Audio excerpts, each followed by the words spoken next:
Ibusin mo yan, ha? Oh, sarap pa. Sarap pa.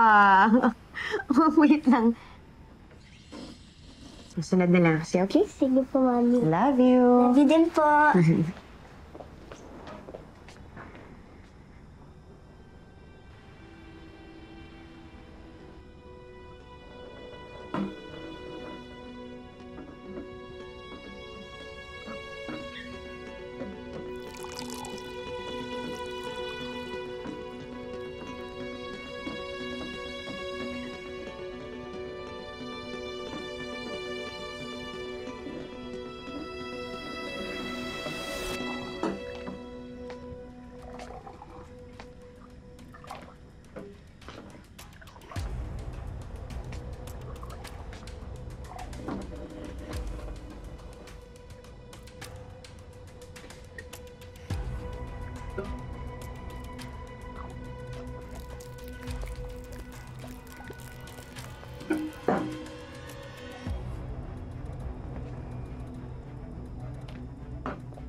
Thank you so much, Lola.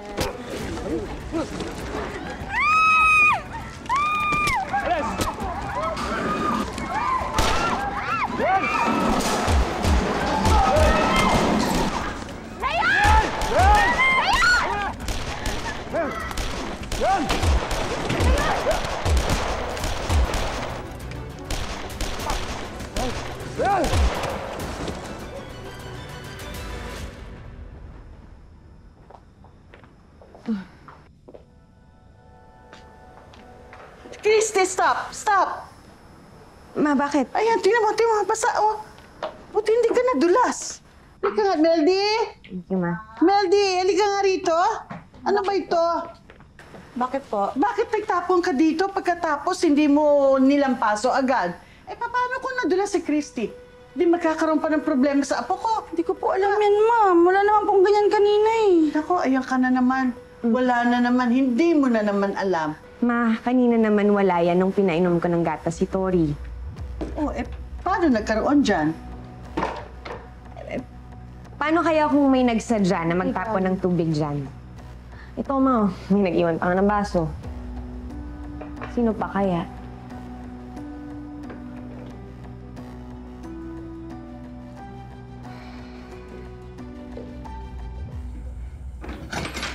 Hoy, babaeng impacta ka. Magsabi ka nga sa akin ng totoo. Ikaw ba yung nagtapon ng tubig doon sa sahig? Christy, pwede ba sa susunod, matuto kang pumatok, hindi yung basta-basta ka na lang pumapasok! Hoy! Pwede ba? Babaan niyo yung mga boses ninyo, baka magising ang apo ko. At ikaw, Shaira, bawasan mo yung katarayan mo, ha? Pamamahay namin to, kaya kahit na anong oras pwede kaming pumasok sa kwarto kahit kailan namin gusto. Ngayon, sabihin mo sa amin, ikaw ba ang nagtapon ng tubig sa sahig para madula si Christy? Pwede ho ba mag-ingat-ingat kayo sa pagbibintang ninyo dahil nananahimik ako dito at wala akong ginagawang masama? Ay, sino pa? Sino pa ba dito sa bahay ang may motibo laban sa akin?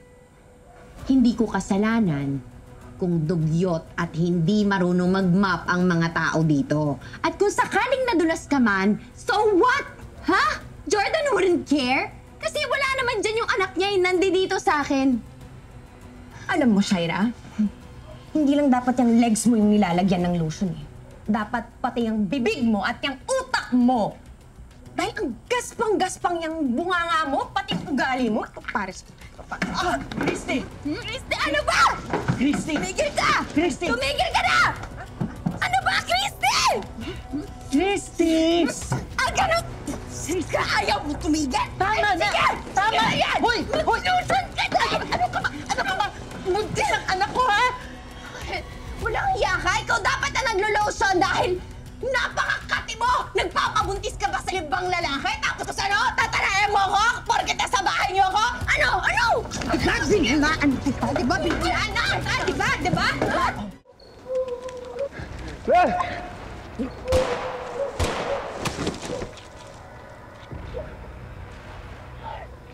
Ayos na kayo? May tama ba kayo? Sige, Jack na lang.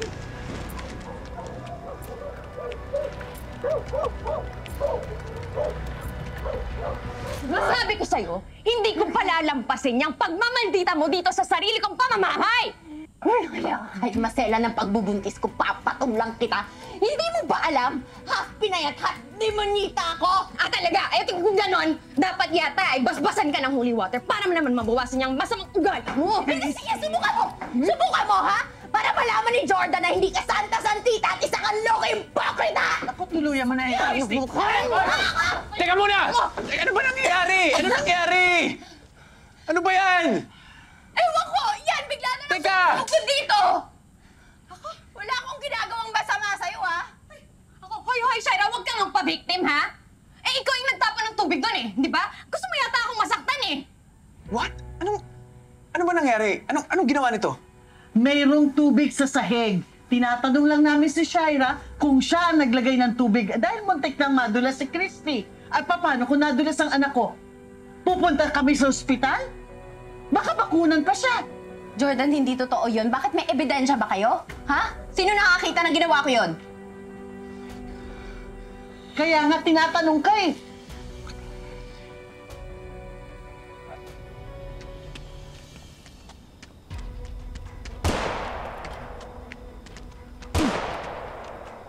Laksan!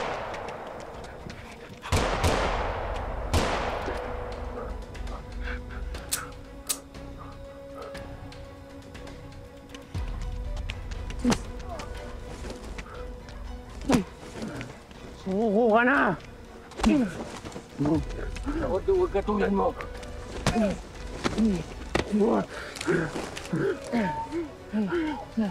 Handa ka mamatay hanggang kamatayan. Sige.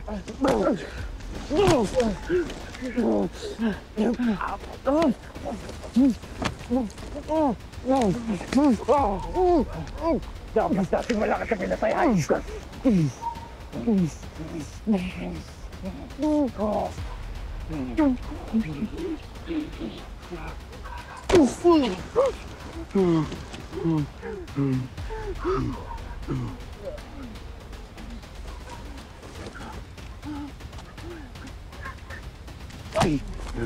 Taas ang kamay!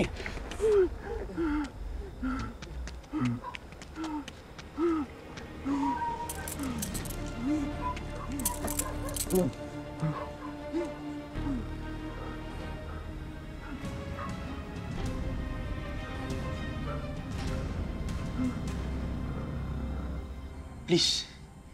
Please lang, nagmamakaawa ako. Huwag na kayo mag-away. Okay? E paano kung hindi nga talaga sinasadya, may natapon lang na tubig sa sahig? Ang importante, walang nasaktan sa inyong dalawa. Huwag na natin palakihin pa to. Makakasama pa to sa pagbubuntis nyo eh. Please.